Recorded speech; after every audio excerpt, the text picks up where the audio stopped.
Trust. Do you trust the government?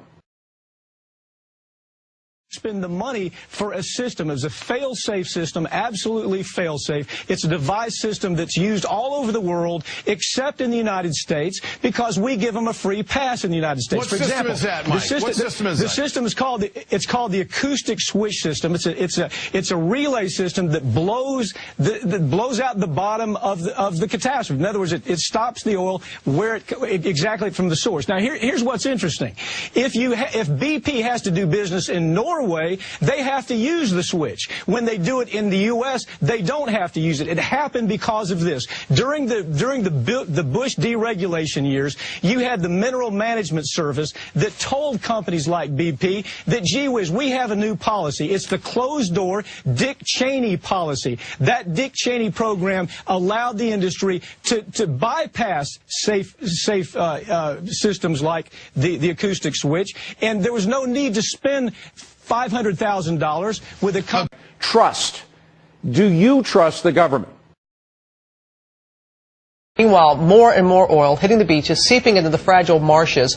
But much of the damage you can't even see. It's beneath the surface. So Sam Champion puts on his scuba gear and a hazmat suit, diving right in it to give us an extraordinary new view of the disaster, a window into the full scope of this spill. He says he's never seen anything like that before, and that's where we're going to begin. Sam is in Venice, Louisiana, after spending much of yesterday in the middle of the spill. Sam?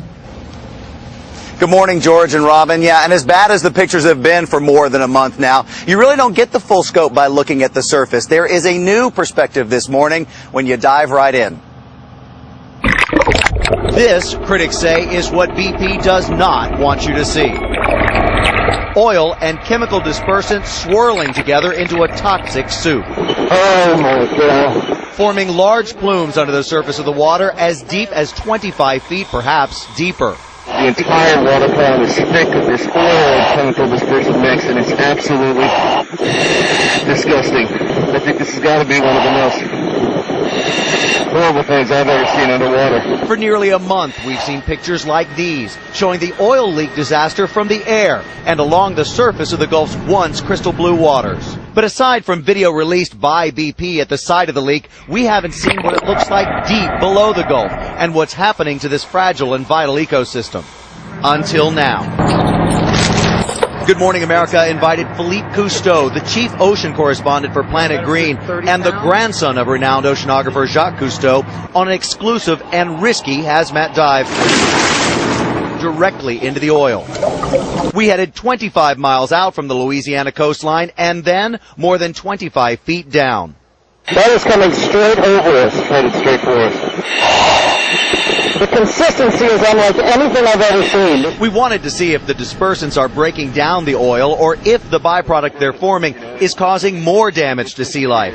What we found, Philippe and scientists tell us, is cause for concern. A lot of people are saying that when you apply the chemical dispersion, it disappears. The oil goes away. But here we go right now. This is evidence that doesn't happen. Instead, it appears the mixture is now breaking into small droplets, capable of passing right into the flesh.